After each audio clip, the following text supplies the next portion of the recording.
সমৃদ্ধ প্রিয় বুদ্ধকাম শিক্ষাভেদী নানান শিক্ষাপীঠ উপাদান নবান মহান, যিনি জন্মের পরে আদর স্নেহ মায়া মমতা দিয়ে কোলে কাঁধে করে দিবারাত্র পরিশ্রম করে ছেলে মেয়েকে সমাজে প্রতিষ্ঠা করেন, তিনি হলেন বাবা। মা এবং বাবা উভয়ের একান্ত প্রচেষ্টায় আজকে আমি আপনি আমরা এখানে আমরা যারা আছি, আমাদের প্রত্যেকের মা বাবা আছে, মা বাবা ছিল। হয়তো কারো কারো মা বাবা মৃত্যুবরণ করেছে, কারো মা বাবা এখনো জীবিত আছে, কিন্তু মা বাবা তো ছিল, এটাই চিরন্ত সত্য। এই জন্য তথাগত সম্যক সম্বুদ্ধ তিনি যখন বুদ্ধি জ্ঞান লাভ করলেন, বুদ্ধ হলেন, বুদ্ধ হওয়ার পরে তার চেতনা শক্তি জাগ্রত হয়েছে। তার মনের মধ্যে চেতনা উৎপন্ন হয়েছে যে আমি যে বুদ্ধ হতে পেরেছি, সর্বজ্ঞতা জ্ঞানের অধিকারী হতে পেরেছি, আজকে আমি সকল প্রকার তৃষ্ণা মুক্ত। আমি যে জন্মগ্রহণ করেছি, আমি জন্মগ্রহণ না করলে তো আমি বুদ্ধ হতে পারতাম না। আমার জন্ম হওয়ার পেছনে কারা আমাকে এত সহযোগিতা করেছেন, কাদের মাধ্যমে আমি আজকে এই দুর্লভ মনুষ্য জীবন লাভ করেছি,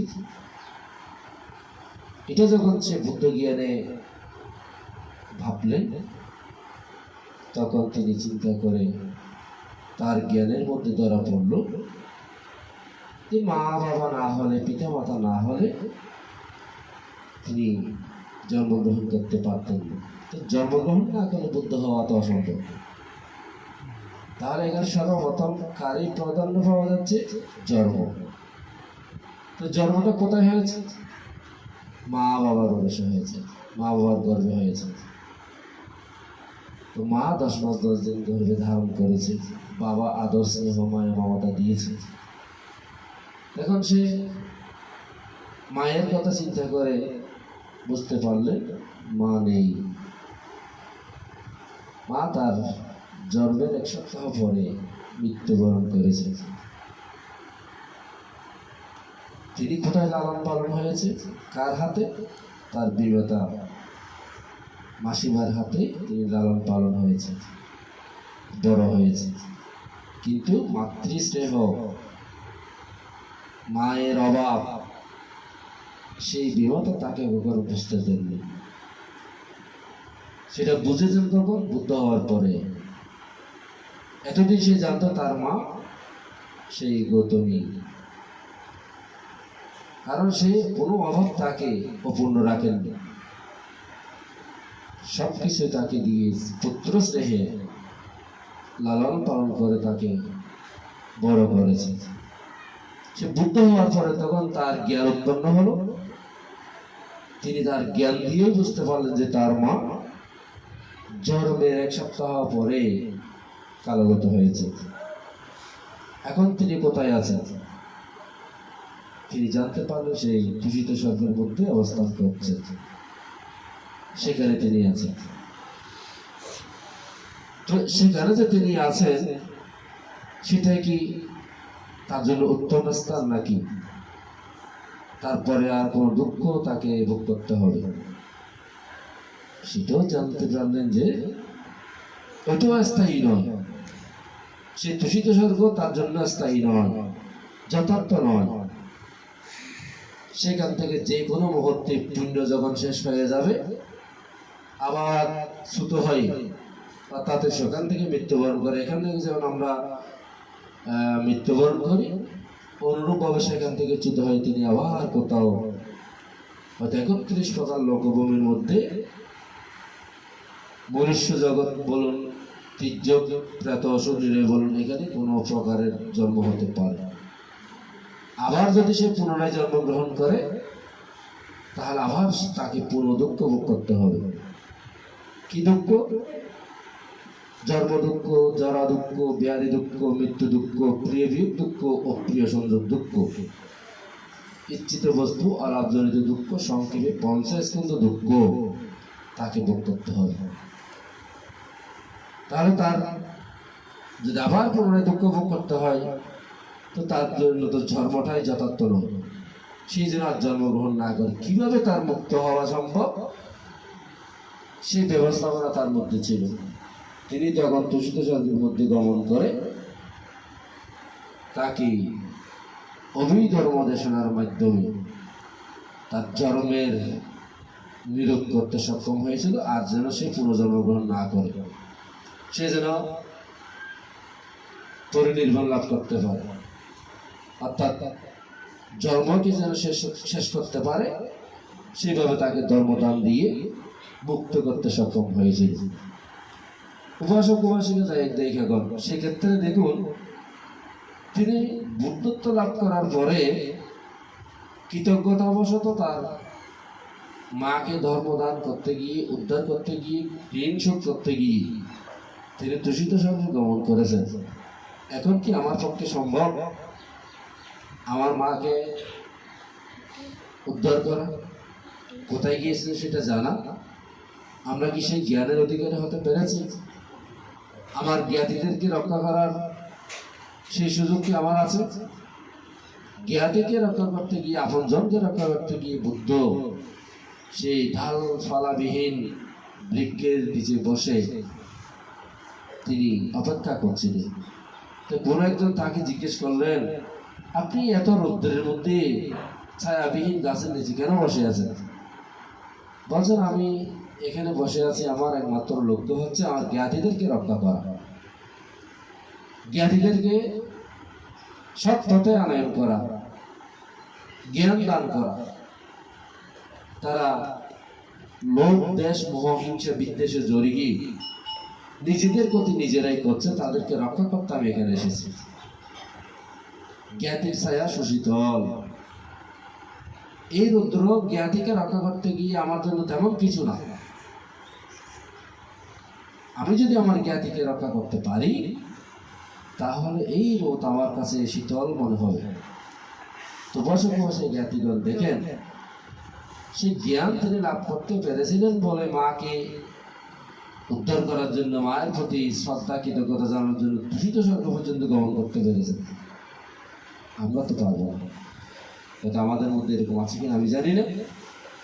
মাকে জ্ঞাতিকে রক্ষা করতে পারে বিপদ থেকে, দুঃখ থেকে, হয়তো আমরা চেষ্টা করে যাচ্ছি। তো ঠিক অনুরূপ ভাবে তার পিতাকে রক্ষা করার জন্য তিনি সেই কপিল অবস্থাতে গমন করে। সেখানেই তার যে রাজা হিসেবে যে অহংকার অহমিকা ছিল, সেগুলিকে চুরমার করে দিয়ে তিনি নির্লোভ, নির্দেশ, মহচিত্ত ধারণ করার জন্য ব্যবস্থা করতে সক্ষম হয়েছিলেন। সন্তান হিসেবে যেটা দায়িত্ব, কর্তব্য ছিল, সেটা প্রতিপালন করা, সেই প্রয়াসে তিনি সেখানে গমন করে তার পিতাকে তিনি বলেছিলেন, উত্তিত না পামা ঝেইয়া দাম্মাং সুসারি দাংসারে দাম্মা সারি সুকাংসেতি আসমিন লোকি পারামিসা। হে রাজন, আপনি উঠুন, জাগ্রত হন, আপনি সচেতন হন। আপনি যে রাজভোগ, রাজপ্রাসাদ, যে ক্ষমতা, অহংকার, অহমিকার মধ্যে আছেন, এগুলি আপনার জন্য পরম দুঃখ হবে, আপনাকে দুঃখ প্রদান করবে। সুতরাং আপনি জাগ্রত হন, এখনো সময় আছে। আপনি লোভ, দেশ, মোহ, হিংসা, বিদ্বেষ ত্যাগ করে আপনি সৎ পথে সম্যক কর্ম সম্পাদন করুন, শীল সমাধি প্রজ্ঞার অনুশীলন করুন, আমাকে অনুসরণ করুন। আমি সকল প্রকার তৃষ্ণামুক্ত। আপনি এখনো আমাকে আপনার পুত্র সন্তান বলে দাবি করছেন, বলছেন যে আমার পুত্র, আমার সন্তান, আমার বাড়ি, আমার গাড়ি, আমার সম্পদ। এখানে আমি, আমার এই আমিত্ব আপনাকে ত্যাগ করতে হবে। তা যদি আপনি পারেন, তাহলে আমি নিশ্চিত করতে পারবো যে আপনি দুঃখের হাত থেকে রক্ষা পাবেন। এই বলে বহু প্রকার ধর্মদান দিয়ে সেই পিতাকে তিনি রক্ষা করতে সক্ষম হয়েছিলেন। তো প্রিয় উপাসক-উপাসিকা, দায়িকাগণ, আজকে এই পরিবারেও প্রয়াত মাতাকে কেন্দ্র করে তার সন্তান, প্রথম সন্তান পুলক তালুকদার, দ্বিতীয় সন্তান রূপক তালুকদার, যিনি বর্তমানে ফ্রান্সে অবস্থান করছেন, এবং একমাত্র কন্যা সন্তান রূপনা তালুকদার। তার দুই পুত্র, এক কন্যা সন্তান এবং তার পুত্র বধূরা এই নমিতা তালুকদারকে যেভাবে সেবা করেছেন, যেভাবে চিকিৎসা করেছেন, ঢাকা থেকে চট্টগ্রাম, চট্টগ্রাম থেকে ঢাকা, এটা হয়তো যারা কাছে ছিল, যারা দেখেছে, তারাই বলতে পারবে। আমরা দেখেছি, আমরা বলতে পারবো।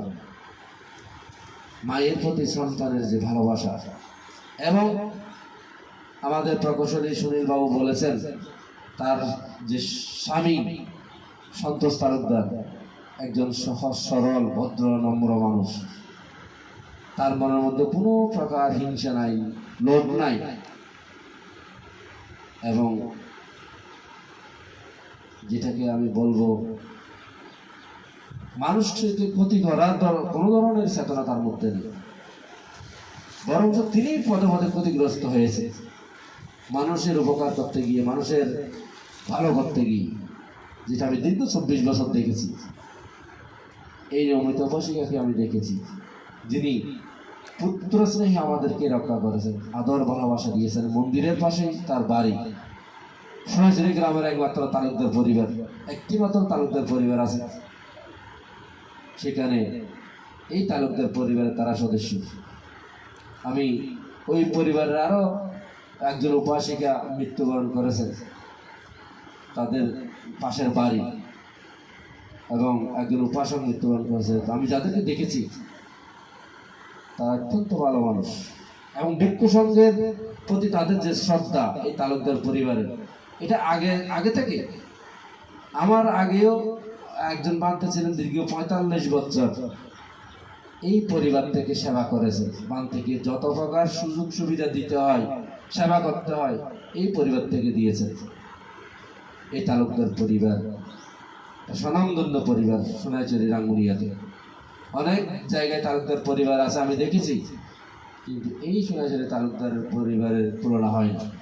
তো যাক, যেটা বলবো, নমিতা তালুকদার তিনি যেভাবে তার পুত্র সন্তানদেরকে সুন্দর করে শিক্ষা ব্যবস্থাপনা দিয়ে উন্নত করেছেন, আজকে তার সেটা প্রতিফলন করছেন।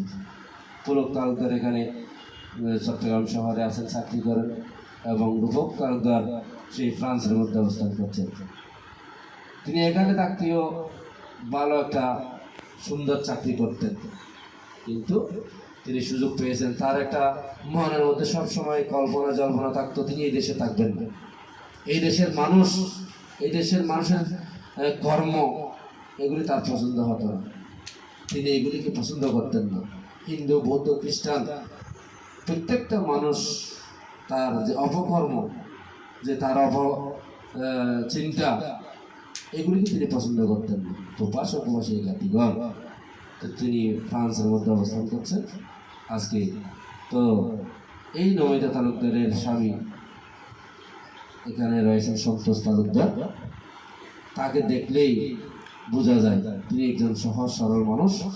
তার মনের মধ্যে এমন কিছু নাই, হয়তো এখানে আপনারা যারা কাছে এখন তো এখানে থাকেন, এখানে অনেকেই ওনার সাথে কথা বলেন, উনি এমন কথা বলেন হয়তো আপনার রাগ লাগতে পারে, আপনার রাগ হবে, কিন্তু আপনাকে এমন কিছু ভেবে সেটা বলেননি, এমনি মুখে এসেছে বলে ফেলেছে। হয়তো আমরা প্রথম আমরা রাগ করতাম, আমাদের সাথে যখন কথা বলতো মনে হচ্ছে যেন সে ঝগড়া করতেছে। আসলে না, সে ঝগড়া করতেছে, তার কথার ধরনটাই এরকম। তিনি সহজ সরল ভাষায় আদর করে মন থেকে সেগুলি তিনি মানুষকে আপন করে নিয়ে এসে কথাগুলো বলেন। আপনারা কিছু মনে করবেন না, এই ধরনের কথা যদি তিনি বলে থাকেন, এখানে হয়তো দোকানে বসেন, চায়ের দোকানে বসেন, পানের দোকানে বসেন, বা মানুষের সাথে আড্ডা দেন, তিনি এমন মাঝে মাঝে এমন কথা বলবেন হয়তো আপনার রাগ লাগবে, কিন্তু আসলে আপনি রাগ করার জন্য কথাগুলো বলেননি, সহজ সরল ভাষায় তিনি বলে ফেলেছেন। তো আশা করি এইগুলি আপনারা একটু দৃষ্টিতে রাখবেন যারা আপনজন জ্ঞাতিগণ। তো যাই হোক, আর কথা বাড়াবো না, অনেক সময় হয়ে গেল যে তিনি দীর্ঘ 23 সালে মৃত্যুবরণ করেছে। এর আগ পর্যন্ত যে দেখেছি আমি, সেটা তো মানে খুবই বলা কঠিন। বললাম না, মাতৃস্নেহে